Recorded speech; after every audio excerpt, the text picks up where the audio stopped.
I'm the Mazadar Chef, and I really wanted to give you kind of some health tips on how to better improve your health and strategies that I use myself personally, and I found out other people have been using that really improved on their health and wellness overall. So the first tip I'm going to say is invest in a really good breakfast strategy. Routine's always a great thing for your overall health. Wake up around the same time, eat a really wholesome breakfast, which helps you, it kind of sets you up for the day.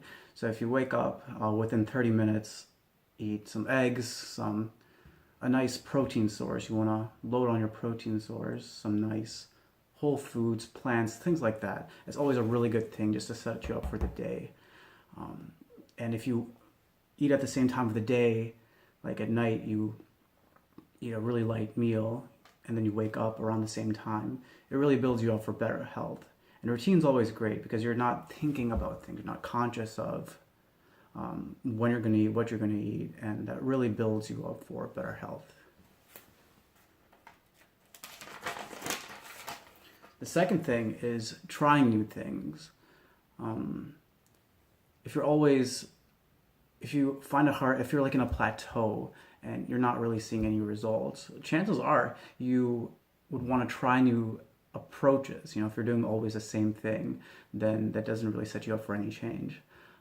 What I would do is, if you're eating a very processed diet, if you're eating a lot of like white rice,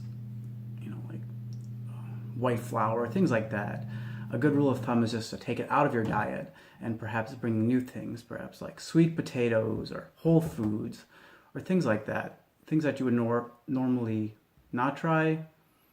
And I'm not saying like go all out and just completely shift your diet. I'm saying add and subtract things to your own comfort level, because you're ultimately the person that's going to be keeping this diet. If you think it's too extreme, it probably is. So know what works for you and kind of like acclimate yourself to something new and different. That's healthy, of course. Okay. Next thing is eat whole foods.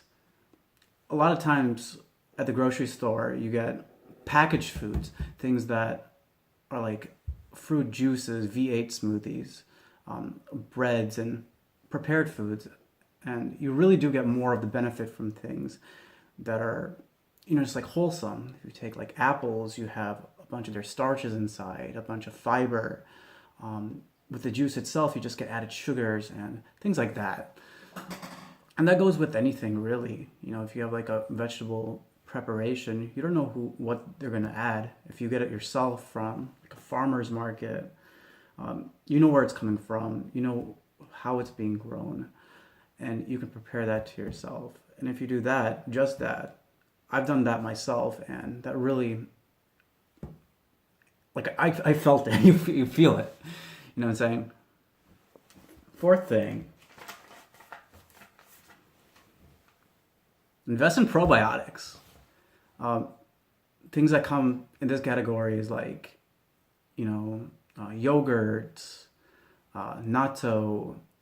Let's see, what do I have here? Kombucha. Kombucha is really great.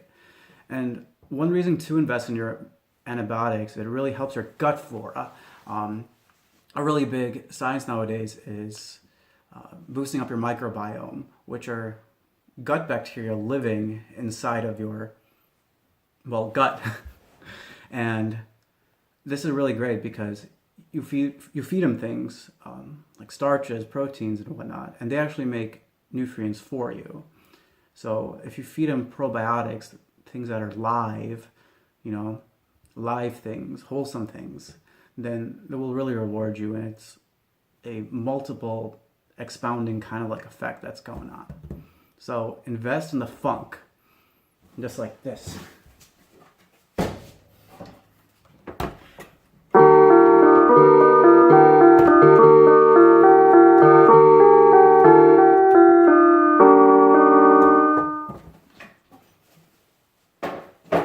That was random, right? Well, next thing is critically think about your food.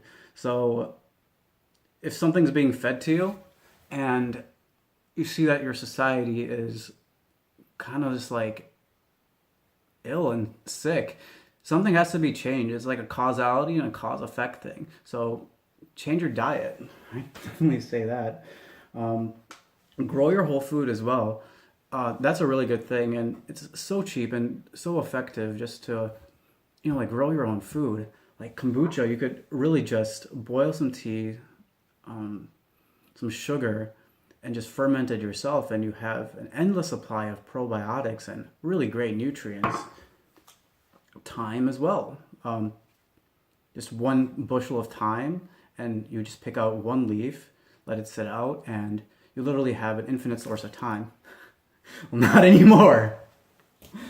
Sweet potatoes, again, excellent. Just buy a whole load of sweet potatoes for like $2.